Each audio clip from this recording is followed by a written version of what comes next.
Ladies and gentlemen, we are back live, and we're live for a pretty dang good reason, too. I wake up this morning, 6 a.m., to the news, Wan-Bissaka has signed for Manchester United. I mean, I feel like I saw this news about 3 days ago, but I mean, I guess that's irrelevant. Whatever, no big deal. Joining me today to talk about the signing of Wan-Bissaka, the one, the only, Matthew McFadden. Matthew, how you doing, man? You know what? It's been years. We've waited for years to sign our Wan-Bissaka. He's about 63 years old, so I think we're getting him in his prime now. But no, I'm good. Glad we've actually finally signed him. Oh, Matthew, I can hear the rain in the background. Matthew is talking about the fact that it's raining like cats and dogs in Scotland, and I could hear it. I could hear it. Stops as well, so you might get a little surprise in the stream. Luca, good to see you. Iller, good to see you. I know you're formerly Saban as well. Evie, good to see you. Alex, good to see you. Yeah, the number 29 has signed on the 29th. That seems like literally the most Manchester United move ever. Matthew, do you agree? Feels like we've waited 29 days as well. I mean, genuinely, man. I feel like seriously, the photos were like all the leaked photos have come out in the last 2-3 days of him basically. Everyone knew, and I think it was a case of everyone now was just playing a game of who can predict the time that United were going to release it. But I think it's like 2:57 or whatever yesterday because it was right before the New York Stock Exchange protest. But obviously, United being scared, they decided to do it right before the absolute massive turnout that was the Old Trafford protest. Oh man, all 50 people. It was so 60. Massive. Oh, it's up to 60 now? Oh no, it's 50. Only 50. I thought you said 60, and I was going to disappoint you. No. 50. 50 people have showed up for the protest at Old Trafford. I mean, listen, I'm not going to try and be rude or anything like that, but it was put on by the wrong person. I'm just being honest about it. If it was put on by anybody but him, I mean, whether all the stuff that's true about him or not, if it was put on by anybody else, it might have had more success, but it was put on by the wrong person. But Matthew, let's go ahead. Let's jump into this Wan-Bissaka signing. I mean, first off, let's just go ahead and say, Wan-Bissaka is coming in to replace Ashley Young. Can I just get a hell yeah from everybody? Like that right there. Hype in the chat for that. Yeah, that right there is worthy of all the hype of Wan-Bissaka signing for Manchester United. The fact that Ashley Young will no longer be playing right back for Manchester United. I mean, I think he'll still get the occasional game, but there is no way that we are signing Wan-Bissaka to a 5-year deal to have him sit on the bench. I can almost guarantee that. But hell yeah, bye, Ashley Old. Yeah, no, exactly. And this is a signing that is worthy of getting excited about. So, Matthew, I mean, Wan-Bissaka, we all know the stats. We all know I'm not going to come on here and try and do something that, all the other fan channels are going to have done and bring on the stats that he's done. I mean, Matthew, what are you honestly most excited about for the fact that Wan-Bissaka has finally signed for Manchester United and it's official via the club?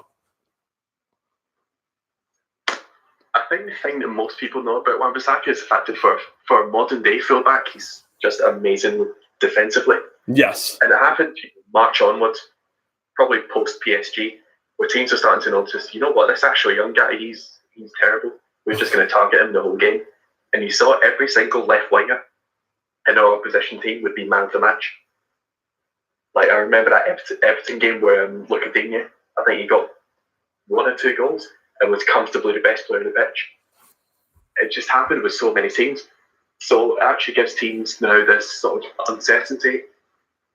Often they'd just be like, yeah, let's just target the left-hand side. So they're going to have to think about targeting the team more.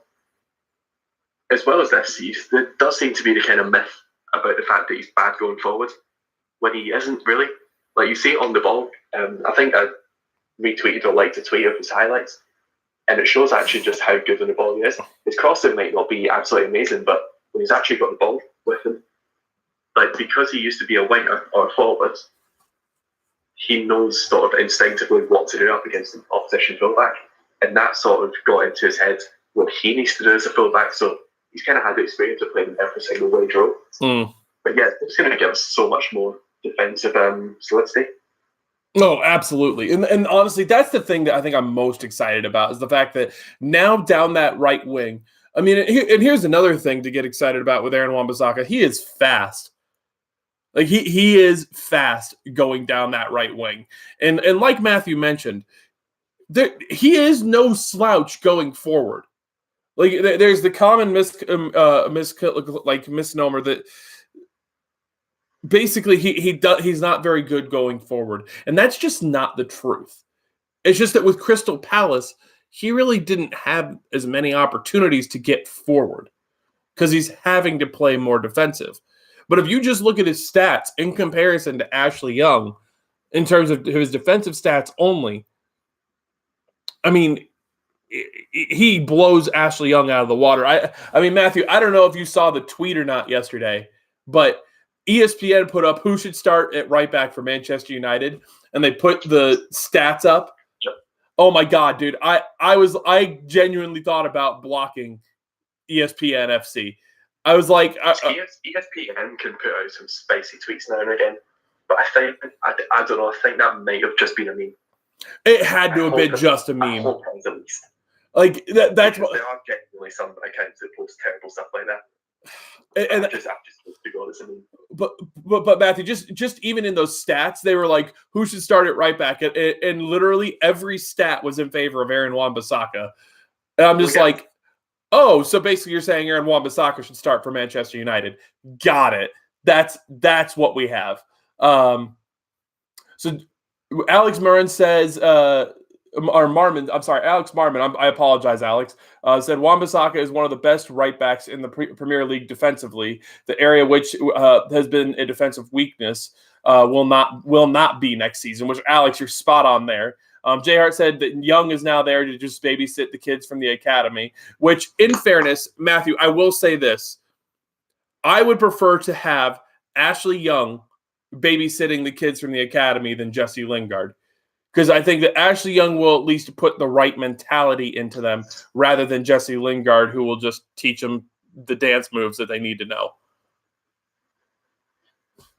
I mean, if someone disagrees with that, then, well, I mean, need to be executed. Let's just say that.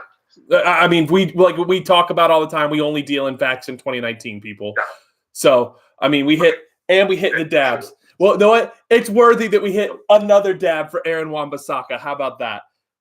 Just the fact that Ashley Young is not playing a right back for Manchester United anymore has me hyped. Like, I'm getting more hyped by the second for it because I'm like, wait, Ashley Young really isn't playing for Manchester United at the right back spot anymore. That's actually kind of amazing. So Mo's here. Good to see you, Mo. Let's see here. This is a very important signing for us. Replacing Young was a must. Luca, I completely agree. Replacing Ashley Young was possibly a bigger need than just the right wing spot in general. Because, yeah, we already had Ashley Young in the spot. You could have made the argument we had Lowe for there. But now we need, Gaming Pro had to do it. You had to do it, Gaming Pro. Scenes when Young starts at the right wing spot. Oh, my God. I literally am now terrified. Matthew. Could you imagine if that actually happens? Chelsea, first game of the season, we see our Wan-Bissaka starting, and we're like, yeah, this is a good day. And then we read more down the starting 11 graphic, and we see that Y word. He should not be named starting as right wing. I think I would boycott. Oh my God, dude! If I'm going, which I might be, I would boycott it. I would just be like, nope, I'm not going to this game. This is a formal protest. I really hope that's not the case. I would, and I've said it multiple times, I would genuinely prefer to start Tahith Chong on the right wing for the entire season than to play Ashley Young at the right wing spot. I get Luca. Luca. I'm sorry, JR. I get what you're saying, that you don't mind him as a winger. It's it's defense that cringes me every game. Listen, I get that, but he still cannot put in a cross. His accuracy on his crosses is absolutely abysmal. So I don't know. To me, I just think that you're asking for trouble if you're going to play Ashley Young at the wing spot. Well, Gaming Pro, that's something we're going to talk about here in a little bit, is the potential for more signings coming here in the next couple weeks. I mean, I get that we're going to Australia and everything like that, but I think that we will possibly see some signings coming in here in the next couple of weeks, and I think it will be very interesting to see. Mo, I don't think he would be sacked on the spot, but I think that if Ashley Young winds up kind of doing that on the right wing long term, it's going to be bad for him. I actually really think, now that Wan-Bissaka has officially signed, I actually really think that the front three for Manchester United to start next season really does have a chance to be Dan James, Anthony Martial, and Marcus Rashford. I really do think that. And that would be a hell of a dynamic front three, I will say that. Ollie would probably want crosses from the fullbacks. JR, and that's exactly what I think too. I think that we might potentially be seeing a switch to a 4-4-2. I could potentially see that go back to a traditional 4-4-2. Whether that would be smart or not is a completely different story, but I could see the potential for that to happen. But Gaming Pro, just, I agree. I think that we need some signings on the right wing. We need somebody over there at the very least. But so Matthew, I know we talked about like all the stats and everything like that, but I mean, being realistic with yourself, I mean, how many games do you think Wan-Bissaka starts for Manchester United next year? I also think it depends on where Delo plays and the situation with the right winger. Personally, right, I know, Mark Kovic, if you're watching, cover your ears. I'd start Delo on the right wing, providing you don't sign the right winger. Because obviously, if you do sign the right winger, then there's obviously a specialist there. But yeah, it depends on what situation now. Oh, hello. Sorry, Matthew, you kind of like broke up there for a second. I think I accidentally paused or whatever. Anyways, technical difficulties. But yeah, I'd rather start, Delo on the right wing if it means that we don't sign a wing. Or if we don't sign a winger, I'd want to start Delo on the right wing. In that case, Wan-Bissaka is starting every single game for me. Or at least every single game that he can physically play. If we don't sign, if we do sign a right winger, then it's going to be Delo and Wan-Bissaka sort of battling it out.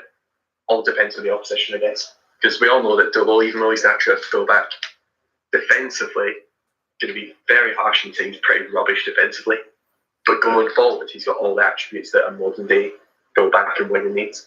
Yeah. So, if we're up against a weak opposition or opposition that don't really attack too wide, yeah, I'd maybe start Delo a few games. But Wan-Bissaka, at the moment, is definitely better play. And more suited to the right back role. What's pretty funny is when we're talking about Wan-Bissaka, he gets scousers and replies saying, Trent Alexander-Arnold's better. Well, yeah, of course he is. We're not saying he's the best right back in the league right now. He's 21. He's probably going to be one of the best right backs in the league in the next couple of years. Yeah. And starting at a team like Man Utd, where we're not, at the moment, we're not under pressure to win the league every single year. But we as a club want to progress. If you're a young player and you're looking to progress, then why not try and join a team that's trying to progress? Yeah. Obviously, you can go deeper and talk about the issues with the club, but I feel like it's a perfect move for him, really. It means that he's still going to get that regular game time. And that's the thing is, so I think that it's almost a guarantee that he'll start most, if not all, of the Premier League games. And especially because Jay Hart did say that if Wan-Bissaka does impress in the preseason and the first 5 games, he'll be the permanent right back, which I do 100% agree with. But I think that we will probably see in the early cup games, we will probably not see Wan-Bissaka. We will probably see either Delo or Ashley Young out on the wing. Dylan, good to see you, man. I do think that Aaron Wan-Bissaka, though, for any game in the Premier League and then any important match, I think he needs to start. Because this is the thing, and this is the reason why I was talking with Flex about it on Twitter, and I know he disagreed with me, but I actually think that if we were to start Tuanzebe next to Lindelof this coming year, listen, at the end of the day, this next year, if you're being real with yourself as a Manchester United fan, we are not going to win the league next year. Matthew, do you agree? Yeah, pretty much. Yeah. So with that, why not build something? I know that almost all of us believe Axel Tuanzebe can become one of the best center backs in England and possibly in Europe. All he needs is game time. Play him and Lindelof together, and then play Shaw and Wan-Bissaka on either side, and let them all learn together. Yeah, it might not be perfect right from the start, but let them learn, let them be together in those spots, and I guarantee you that those four as a combination. I mean, I think that Victor Lindelof would be the oldest person in that at 24 years old.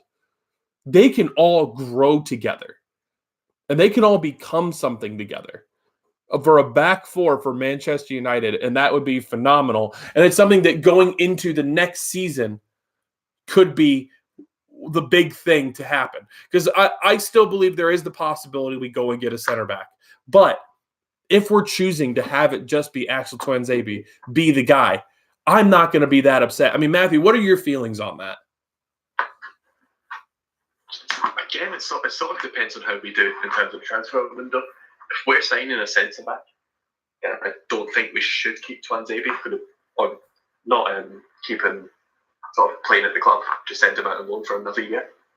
Because in terms of like individual development, playing games for just say Aston Villa, if he goes back there for another season, getting regular Premier League games is better than sitting on the bench. It's albeit at a bigger club and you're with better defenders on paper. Maybe not considering we've got Phil Jones employed at a club. But you know what I mean? Yeah. That would probably help his case, being on loan again at a Premier League club, getting himself regular games. If it was individual development, that's going to be even better. But if we don't sign a centre back, then really, who have we got? We've got Lindelof, we've got Jones, Smalling, Big Eric. Marcus Roberts going to leave. I'd probably say he's better than definitely Smalling and Jones. I mean, Smalling's a decent defender, but he's not going to survive next year with VAR. Eric Bay is just way too unreliable. Then yeah, probably start next to Lindelof, even though I don't think Lindelof's all that, to be honest. It could make it for a decent future centre-back pairing, but at the same time, it is very much an unproven one. That's true. It's one where someone who, he's had a brilliant season last year, apart from the last couple of months, but it's been in a season where the whole back has been terrible, so we don't really know his true quality in terms of the grand scheme of things. And then with a player who, he looked absolutely fantastic, and Aston Villa fans rated so highly, but the only regular game time he's got has been in the Championship. So there's so much uncertainty about that back four. Well, mainly a centre-back partnership, that it could either go amazingly well, or it could be an absolute disaster. So I think it might be a little bit too much of a risk to take, but then again, it depends on who we sign. If we sign, a top quality defensive midfielder like Will Fernandez, which is going to break up attacks, then it might put less pressure on that back too. So it might kind of help. But then again, it depends on if we sign anyone as centre back. Yeah, and I think that's the key to all of this. Which, by the way, I do want to say hi to somebody new that I'm seeing in here. Sharma, good to see you. Happy to have somebody new in the chat. So I mean, Matthew, I 100% agree with that. It all depends on if we actually sign a center back. I know that the rumors of Coulibaly to Manchester United are starting to pick up a little bit more after Napoli just made the signing of a center back. So I get that. But I do not think that Manchester United are going to be getting Coulibaly for some reason. It's just, I don't know why. I feel like it's not going to happen. I think that it might just come down to the fact that it's far too much money to go get a guy like that. And then I still have my questions about whether Coulibaly would make it at Manchester United in terms of being the guy that we all would expect him to be. That's more what I mean. I'm not saying that he wouldn't be successful, but so many of us with Coulibaly would expect him to come in and day one would expect him to be, one of the best center backs, if not the best center back in the Premier League. And I don't know if that will be the case. I'm just being honest. Like that's how I feel. And if I would love to be proven wrong, but I don't know if it'll happen. Woodward is probably waiting till he can get some money from Darmian and Rojo before signing another. J Hart, I actually agree with that. I think that we'll probably see a couple out here in a little bit. Football Crusoe said I'd say top 6 again with United or challenging for top 4, but I agree. I cannot see United winning the league for a while until the club get it right, which that's exactly right. And I do think that is exactly what we will see happen.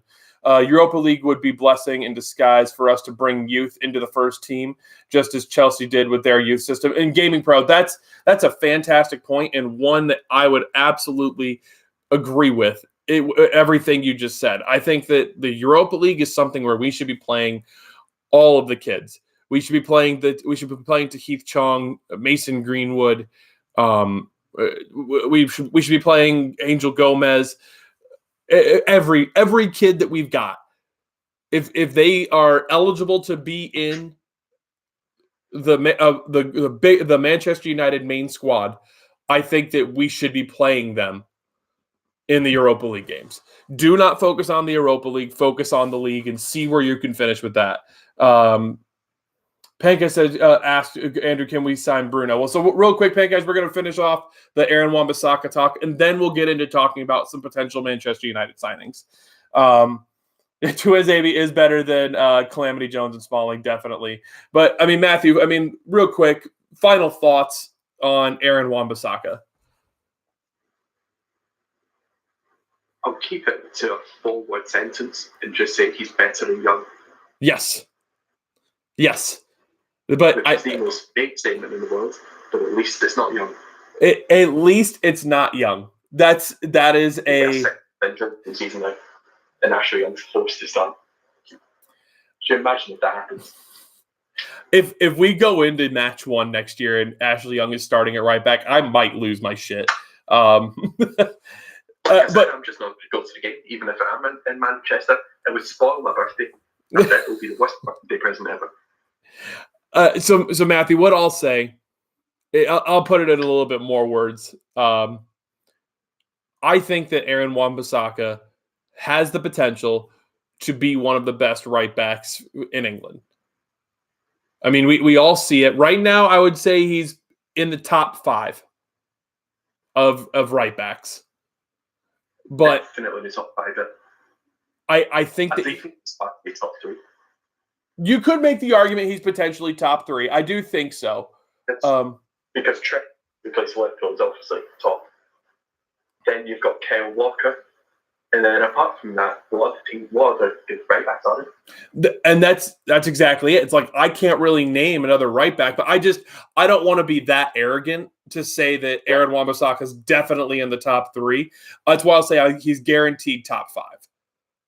Like he's obviously got to come into Manchester United, and from what I've seen from him, and from what I've heard from people from Crystal Palace, I don't know how many of you saw the when Wilfried Zaha was talking about Aaron Wan-Bissaka, the fact that he doesn't really talk much with everybody else, and he literally just keeps his head down and goes to work. And that's exactly what Manchester United needs. It's not you're not. I'm sure he'll make friends. But come in, put your head down, go to work. That's what Manchester United need right now, is people that are going to come in and they're going to do that. They're going to put their head down. They're going to go to work. They're going to work hard, and they're going to do everything they can to bring the club back to what it should be. And I think that is exactly what Aaron Wan-Bissaka will be for Manchester United at right back. I think he is coming in, and I think that he is going to put in the work and want to be the best right back in England. I think that that's going to be what he wants to do. And the fact that we've got the guy that could potentially be competing with Trent for that top spot, I love that. I absolutely love it. Guys, I do hope we finish third, man. I really do. Walker had worse stats than Young last season. He is crap. Aaron Wan-Bissaka is the second best right back in the league. So, I mean, like I said, gaming press, I don't want to be that arrogant to say that he's definitely that. Like, I don't want to do it. But I will at the very least say that he very well could be the second best right back in all of England.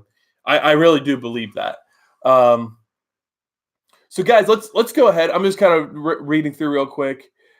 Shame that Hazard left. Aaron Wan-Bissaka could have smacked him up and down that side. Yeah, seriously, Jay Hart.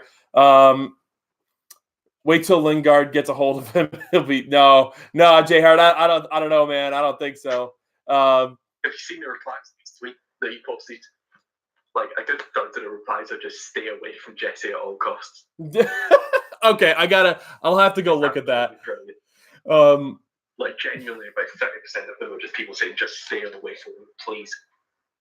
Let's see. So I hope that this transfer window sees a change in our transfer policy. Instead of getting big name players who only sign for the money, we sign young players who want to be at the club to be better. And Alex, that's exactly my hope too. And that's exactly why we're going to get on to talking about more potential signings. I know that Sharma just said that Rashi's about to sign a new contract.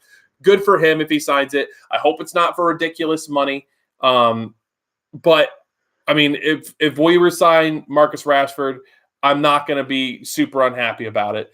But Matthew, let's go ahead and let's do a little talk about potential more signings to come in this offseason. So, I mean, Matthew, there's some people we're heavily linked to, and we'll start off with the center back spot. I'd say that the two, we could even say three people that we've been linked to most heavily have been Mathis de Ligt, Coulibaly, and Harry Maguire. So, of those three, where would you rank them in terms of your want, and what do you also view them? Do you see any of them coming to Manchester United? Right, so I'm going to rank them, and I'm just going to rank the top one. And this is going to get so many dislikes in the video, but get Harry Maguire. Now, I know the fee is absolutely mad, and I don't think we should spend that much, but if we can get him for a discounted price, absolutely snap your hand off to Harry Maguire. Yeah. He's exactly what we need at the moment. We need someone who is smalling, but one, better, and two, isn't a shirt puller. Someone who is this big, tall, absolute unit of a man, who's actually a good defender and can be a threat from set pieces. Like, the thing with Harry Maguire is, I don't know what it is, there seems to be a sort of stigma around him that he isn't actually that good. That's just not true. Yeah, and I think people associate that sort of attitude towards a lot of the England team because they did fairly well in the World Cup, but ultimately lost out when they faced their first big challenge in Croatia. That seems to be the sort of thing where it's like we're under this illusion that all that England team is actually really good when they're not. But the thing is, Harry Maguire's a top class centre back. For me, he's top 5 in the league. Definitely, he's top 5 in the league. Yeah, top 5 in the league. I don't know who else you'd put above him. Guys like Van Dijk and Laporte obviously get there. Then there's people like the Tongan, Big Toby from Tottenham. And then the rest are sort of down to debate. I'd say Harry Maguire kind of maybe fits in there. Top 10 at very least. But I just think Harry Maguire. And Matthew, just so you know, I actually agree that he is definitely top 5 in England. I'm not saying he like Gaming Pro said, he isn't worth 80 million, but I would say he is definitely top 5 in England. 80 or 90 million is a bit, a bit far. Let's just say that as an understatement. If we can get him for like 60 million or something, 1,000,000% of it. I get Harry it. Maguire, in some regards, because of how much absolute nonsense people are talking about him, is one of the most underrated centre backs there is. When you take the price tag out of it, that is But he's just exactly what he needs, and he's a ball player as well. I remember watching him against Hull, and he went on this run where he got the ball from literally his own box and ran into the Man United box. Like, he was actually lucky he didn't score. To be honest, he was man of the match in that game, even though I think they lost 2-0 or 3-1 or something like that. He was still man of the match because he was just constantly making those ball drives from second that. And I think that was something we missed because we saw in the first couple of games of the season, where it's often Lindelof who would make a ball run with the ball and put in that killer pass, and that's something that we've seen so many times from Harry Maguire doing. So Harry Maguire, for me, in terms of who would I sign, would be the top priority, and he's Premier League proven to. So you can't really go wrong with that. No, you can't.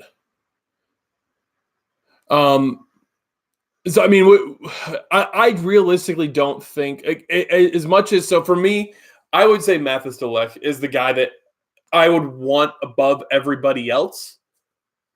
But being realistic, I don't think that he comes to Manchester United. I hope he does. I really do. And let me tell you what, if Mathis de Ligt came to Manchester United,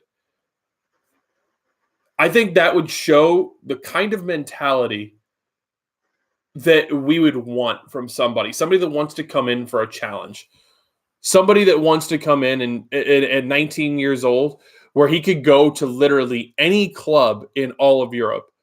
And if he chose Manchester United, I think that would show the kind of mentality we would be wanting. I get that money would probably play a little bit into it, but oh well. If you come in and perform, nobody gives a crap about what you're being paid. So the only reason why people care about what Alexis Sanchez is being paid is because he's been crap. If Mathis de Ligt came in and was performing, that's all that matters. I don't care if you're paying him $1 million a week. If he performs, it's all that matters. Obviously, it's a bit of an overstatement, but like I said, guys, for me, Coulibaly, there's just something for me that I'm a little bit worried about. I don't know why. I feel like he's just being and Matthew, I don't know if you agree with me or not, but like I feel like there's just something that is throwing me off about him, and I can't quite put my finger on it. It's like it's something about the fact that number one, I haven't really watched much of him other than highlight videos, and number two, I just genuinely haven't seen anything much that would make me believe that he would be who he is in Italy for Manchester United. I mean, Matthew, what do you think? Yeah, it kind of seems to be the thing where people who have played in Italy for numerous seasons come to Man United and they fail.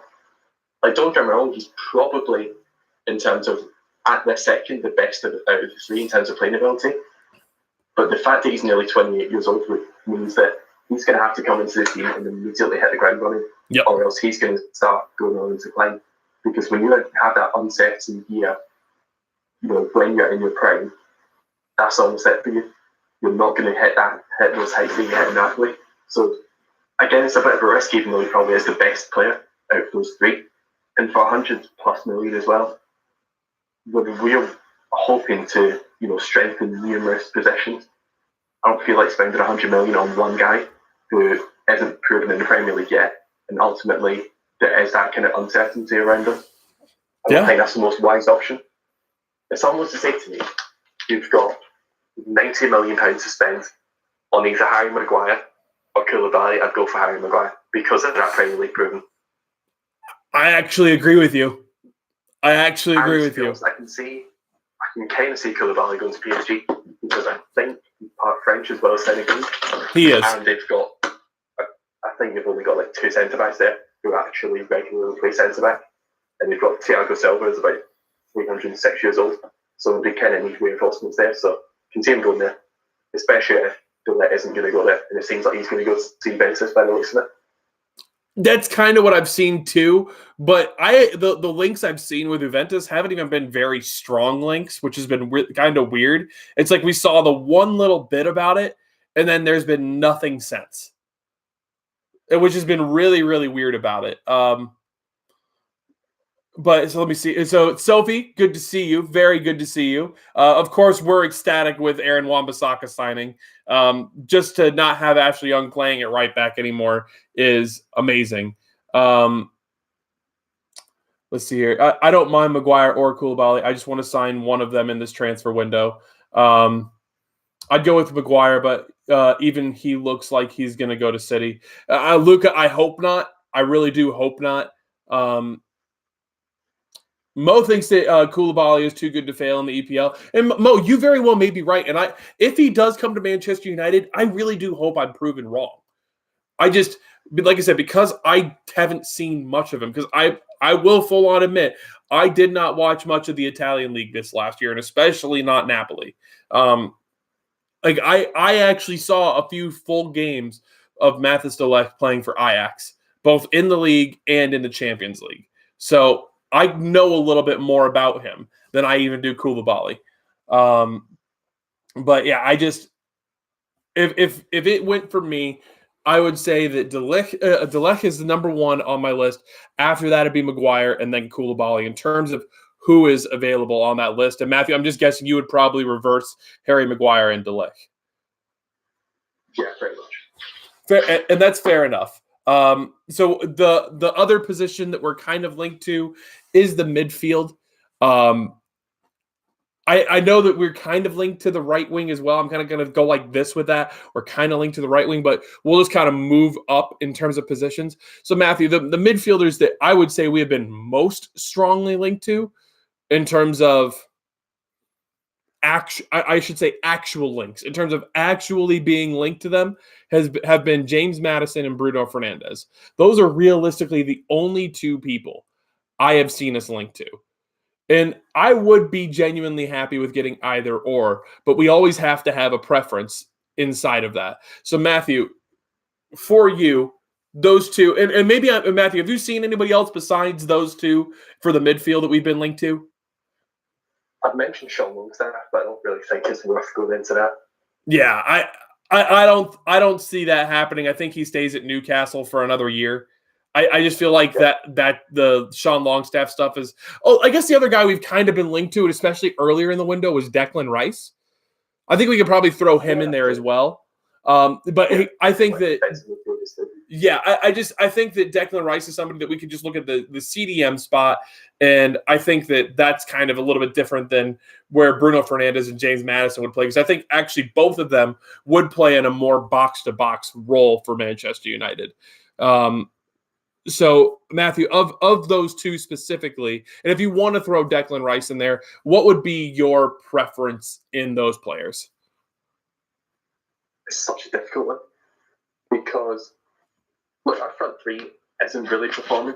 And what is your front three tasked with getting and creating goals? So why not go for the highest scoring midfield in the whole world?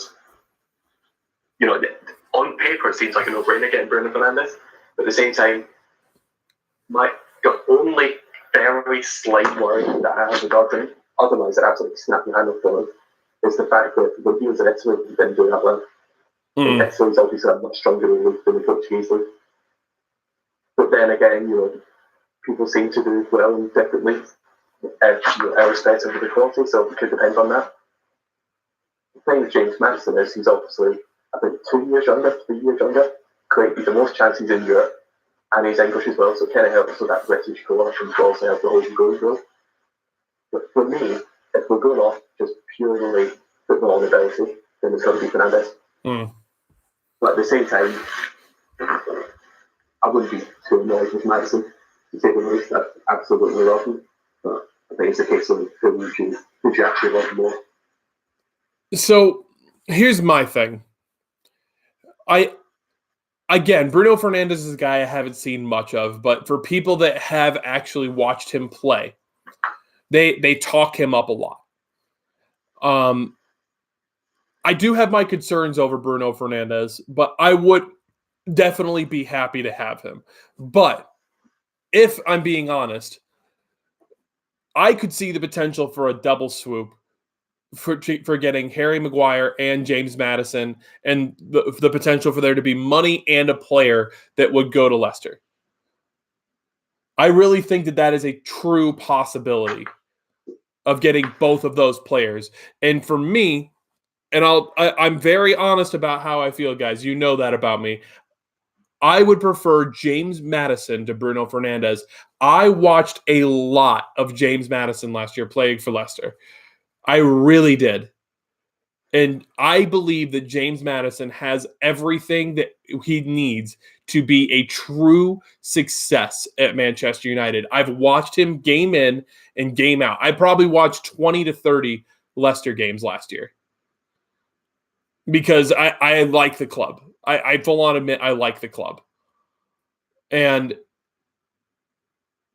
I think that they are they're a team that their players work hard and they do what they need to do to become a good player for that club. And to me, James Madison is a player that if he came to Manchester United, I think he would work his butt off and he would do everything that he could to become that next level echelon type player for Manchester United. It's my personal opinion.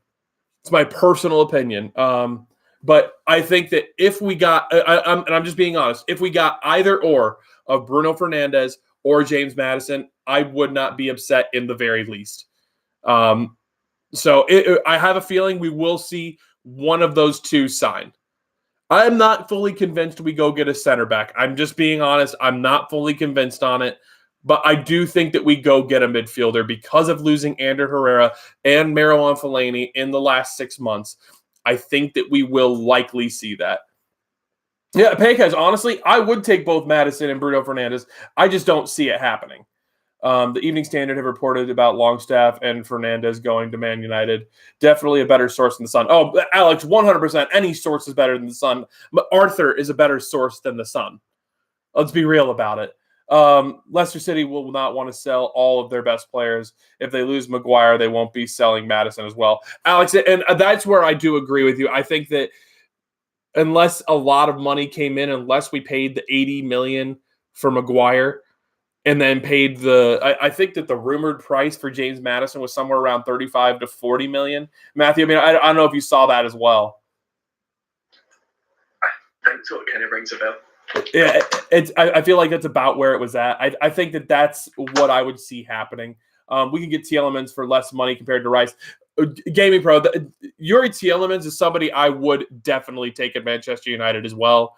I realistically think Manchester United need two midfielders. Despite the fact that we have Fred and Andres Pereira, who I both think will play above Nemanja Matic next season. I don't know why. I've got this sneaking suspicion that we will not see much of Nemanja Matic next season. But I don't know, man. I think that we need two midfield signings. And I think that if we get them, I think that we'll be happy to, have two midfield signings. Imagine a midfield of Rice, Tielemans, and Pogba if he stays. If not, Fernandez would. Matthew, yeah, I mean, listen, a midfield trio to me I'm thinking about being realistic, knowing that we're probably only going to get one midfielder, but looking at Pogba, Fernandez / Madison, and then I think that Fred will likely be in that CDM spot. But looking at a potential midfield of those three, or even Scott McTominay, who a lot of people have some good feelings for, but that three right there would be phenomenal. Phenomenal. I mean, Matthew, do you realistically think we sign more than one midfielder in this transfer window? If I'm being perfectly honest, I think we should say 3. Because the chances are, Matic needs replacing. We could kind of have a CDM replacement in Fred, but then again, it's a bit unsure. Herrera's gone, Pogba's probably going to leave. So realistically, we need to reshuffle that whole midfield. Yeah. But I think we're going to get many midfielders. I'd say 2 at most. But realistically, probably 1. I think we're absolutely guaranteed to get 1. And I think that's going to be Fernandez. I think so too. Yeah. like there was that post on Instagram which means nothing whatsoever. You know, that post on Instagram with some guy in Bruno Fernandez in Dubai or whatever, and it had the hashtag Man United in it. And it's like people are ignoring the fact that I said hashtag FC post, so just want to support biggest rivals. Like it's just selective looking, for example. It's just people wanting to see connections and making them on their own, but yeah, that doesn't prove anything. And I think we'll get him, but that post will have no relevance to it whatsoever. But I also think we need a defensive midfielder or some kind of deep lying midfielder. And I'm surprised that we're not being linked to Wilfred Ndidi. Because for me, he's probably the best option out there. He's Premier League proven, he's been there for 2.5 years. I think he's only 22 years old. He's proven to be one of the best sort of ball-winning midfielders in the league, and that's exactly who we need. Someone who's just going to break out attacks and just get the ball to the other creative midfielders. Which is literally what we need at the moment. So, if, in an ideal situation, I go and get Fernandez and Ndidi, because I don't think it'd be possible to get Ndidi and what's the name, Madison, because getting two players from Leicester won't like that, but especially in the midfield, especially in the midfield. But yeah, I'm surprised he's not linked too much as his Tielemans, because again, in that half a season with Leicester, Olivia is not happy right now, guys. I don't know if you can hear her or not. See, she doesn't want Madison in the team. No, what it is she just doesn't want Sean Longstaff, definitely. But Matthew, there is a comment here. So there's two of them that I really like. So Gaming Pro saying the fun fact is we spent more money on Aaron Wan-Bissaka than Arsenal's entire transfer budget. And then Jay Hart with or we could just go get Torreira from Arsenal. Yeah, I mean, why not? Let's just go get him. I mean, see if that can mean strengthening a rival. I can't speak today. Yeah, sure, why not? But I like that Arsenal fans are genuinely saying they can get this at for 80 million. When right now they could probably spend about £80 and that's it.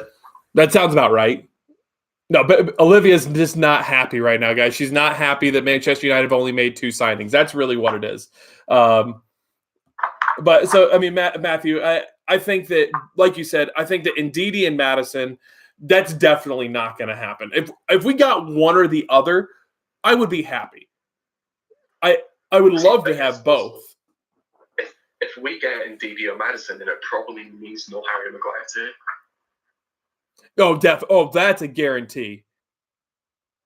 I think Leicester are sort of have conceded to the fact that they're going to lose Harry Maguire, because there was a sense back that they signed last season called Benkovic, that he loaned out to Celtic, and there was this really weird clause in his contracts, which meant something like if a team comes in with a considerable offer for Harry Maguire and he's sold this season, and then Benkovic comes back immediately.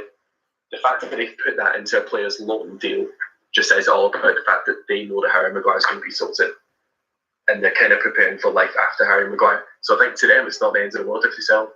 So I think if we can pester Leicester for a bit, then we can get that price down from 90 million to something a bit more realistic. But then it also means that we probably won't go in for one of the other midfielders. So many different little variables here. And that's the hard part, man. Is like I think that Leicester at tops will sell 2 people, and especially if they sign Youri Tielemans, I could see them selling definitely 2 people.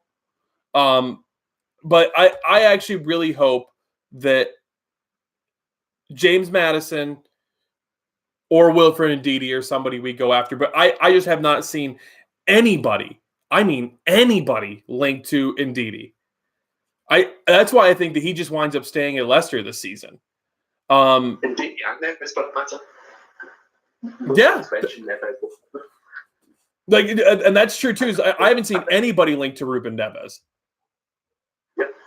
And Ruben Neves is somebody I would go snap your fucking hand off for right now. Oh, yeah. You all know that, though. You all know that. A midfield of I don't know, Ndidi, Neves, and a happy Paul Pogba. That's a title-winning midfield right there. Yeah. Like, you've got everything you need. Like you wouldn't need anything else if you got Neves, Fernandez, and Pogba. That midfield, it would just be terrifying, absolutely terrifying. So Matthew, I think last but not least, we should talk about the right wing spot. We have been linked to a couple of people, and some rumors about Jadon Sancho have kind of started to resurface. I don't think that those are real at all, but we have been linked to Pepe, who and I would say relatively strongly linked to Pepe. So I don't know, Matthew. Do you see us signing a right winger too? I don't know. I honestly have got no idea. But I think Ole thinks that Lingard is better than what he actually is. And the fact that we've tied down Madison to another contract suggests that he's probably going to get some games there, which is absolute suicide, not only for us, but for him. Because he's not allowed, he never has been, or at least in the Premier League, he never has been, never will be. He's 32 years old. If we're going to play him, just play him in his actual position. Yeah. No, I agree. Play there. But no, we need a natural right winger.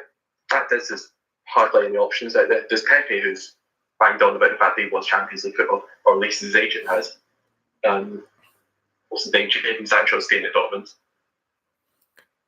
And really, who else is it?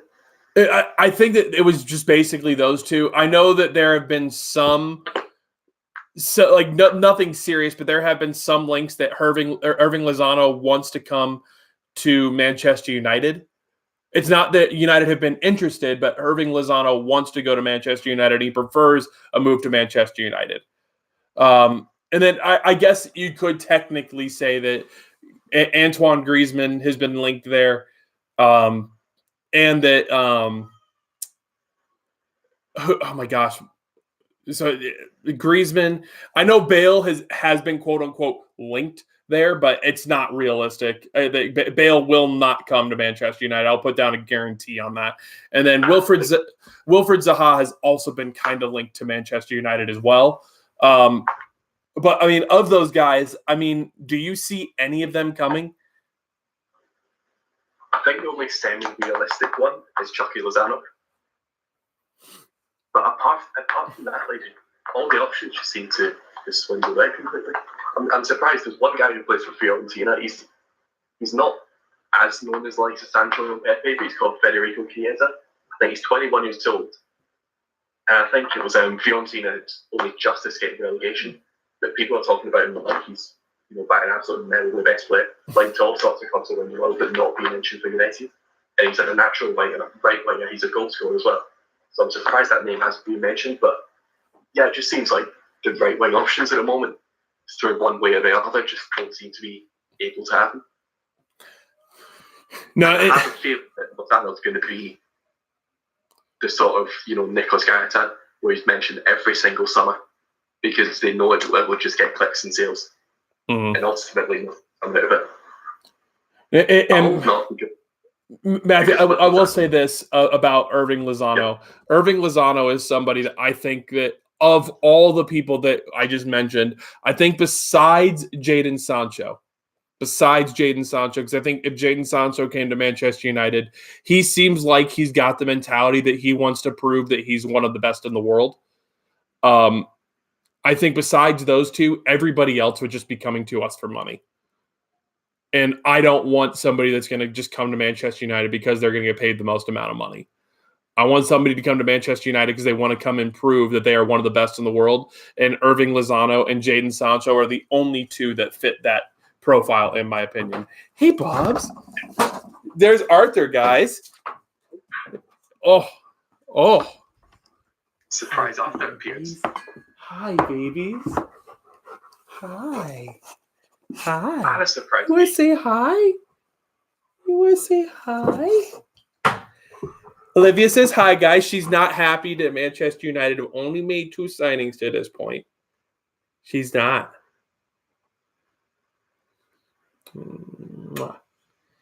You're so beautiful. But she's also repping the yellow. She's got a little bit of like a bluish green bow tie in there too. So we could say she's repping the green and gold for the Glazer out movement. But yeah, Olivia wanted to come say hi, guys. Look at that. She's all calm. She wants to say hi to all the people. You're just so pretty. All right, baby girl. You want to go back to mommy? You want to go back to mommy? Yeah. What's that, baby? Sure, why not? You don't. I'll hold her. She's very calm right now. She's very calm. If she starts freaking out, I can always call you. I won't be here. I'm going to go get breakfast. Oh, that's fair. So, guys, Chick-fil-A is apparently on the menu right now. So, maybe if you go, I can handle this. If I have to end the stream, I have to end the stream. Okay. Just close the door. Okay. But anyways, guys, so Olivia's going to stay with us for the rest of the stream. Might be the most wholesome moment in Red history. Oh, 100% guaranteed. You guys are getting Arthur and Olivia. Are you kidding me? But I mean, Matthew, I think that of those two, I think that Irving Lozano is probably the guy that I would say is most realistic. Just because he wouldn't cost a lot of money, and he would come in, he would work hard, and he can play on both wings too. I watched him play for Mexico many, many times, and I think that that would be the signing that I would say is most likely. But I don't see a right winger coming in this summer. I mean, do you agree? Unfortunately, yeah. Like, I think the thing with Lozano is it seems like such a possible signing because United aren't in this good situation right now, but it's still set off from PSV. Like, we could easily get him for like 40 million, 50 million at absolute most, but we just don't seem to be in for another player who can play it for Hakim Ziyech, who plays for Ajax, who is a natural number 10, but he's been playing on the right wing every time at Ajax. He seems to be. I think he's got something that absolutely absurd, like a £32 million release clause. It's okay. It's okay. She didn't like that idea, Matthew. She didn't like the Ajax player idea. She's not an Ajax fan. No, she's definitely not an Ajax fan. She only likes Mathis Delec. That's it. That's it. Yeah. But I mean, guys, he's such a good cheap option. Oh, definitely. The thing is I think that we're most likely to go try and get some cheaper options. And I think that's the realistic thing about it. Arthur, hey, do you want to come say hi? Do you want to come say hi? Come here. Arthur, hey. Arthur doesn't want to come say hi to you guys anymore. I'm sorry. But so Matthew, I guess that there was one other player, even though he is basically officially off to Juventus, and that's Rabiota that went to Juventus. I actually am really happy that Manchester United did not go and get him. I think the only player out there with so-called baggage that will take is Mario Icardi. Same. I think then Icardi seems to still want to deliver on the pitch despite the issues. With Rabiot, he's more than happy to just go and strike if it means that, when he doesn't get his way. And for me, the fact that PSG have allowed such a talented player to go on the free just says it all. And that's the difference between him and Icardi. Icardi's still being held to this, 60, 70, 80 million pound price tag because they see something in him, rather than a club who are just happy to see one of the best talent go because he's that much of a spoiled brat. So Rabiot for me, I don't follow the play, but I'd reckon he'd be good at Juventus because he's going to be winning everything, or at least winning every domestic title. He's got a decent shot at the Champions League, so why not? Yeah, and I agree, Matthew. I agree. I'll be interested to see what Manchester United will be doing for the rest of this summer. I think that we will see one more signing guaranteed, possibly two more. But so far, I am very happy with the signings that we have. Wan-Bissaka coming in to replace Ashley Young. You cannot complain with it. And then Dan James is somebody that I'm just excited to see how he develops. So I think we can go ahead and probably wrap it up there real quick, guys. I'll go ahead and get Arthur up in the chair. Arthur, please. You want to say hi? You want to say hi? That's a good boy. But Matthew, as always, thank you for joining me on the show. Guys, in case you didn't know, Matthew has officially booked his trip to Arizona to come visit Arthur and Olivia. He doesn't even care about coming to see me or Phoenix Rising. He just wanted to come see these two. I really do not care about you. I'm just being friends with you for sympathy, to be honest. Believe me, I get it. But I booked my flight 3 nights ago. I absolutely cannot wait. I'm going right after my birthday as well, so it's going to be a wholesome time. Going to see $2 beer nights as well. Oh my gosh, yeah. Red Devils at 7 a.m. So that should be a good day. It's going to be an amazing 10 days. We've got a lot planned for Matthew, including the fact that he gets to go see one of the wonders of the world in the Grand Canyon. I thought you could go Big Hero. Oh, well, that too. But that's a different story altogether. But yes, Jacob, that is actually Scooby-Doo. His name is definitely not Arthur. It's definitely Scooby-Doo. But Matthew, I also hear that you make some posters that may or may not be up on my wall. No, I don't. I mean, a link may or may not be in the description, people. May not. Cannot confirm or deny anything. But you guys, real talk though, Matthew's posters are absolutely phenomenal. I've got one here. I've got one on the ground over here. I've got a Marcus Rashford one over here that's ready to go up on the wall if he ever starts performing again. So I've got a lot of Matthew posters, and you really should get one for yourself. But guys, just so you know, after pre-season there will be Wan-Bissaka and Daniel James ones. It's just, obviously getting good emojis and stuff, but yeah, that should be on the store. I'd imagine in the next couple of months. Yeah. So, link in the description, pin on down there. Yes. And I might be releasing new ones quite soon, but it all depends on trademarks and stuff. So I don't really know about that, but hopefully. Well, guys, Olivia and myself and Arthur all want to say thank you for joining us. We're always happy to be live. Just so you guys know, me and a friend of mine, not named Matthew McFadden, will be going live about 1 o'clock our time. So it'll be about 9 p.m. your guys' time in the UK. We will be going live to preview Phoenix Rising and their upcoming match. Oh, baby girl. And we'll go ahead and wrap it up there before she starts crying. So thank you very much, everybody. She doesn't want to leave, guys. She doesn't want to leave. But I really do hope you all have a great night, a great day, wherever you're at and whatever you're doing. Keep doing you guys, because I love you guys. Olivia loves you guys, and you guys are awesome. We'll see you guys in a little bit.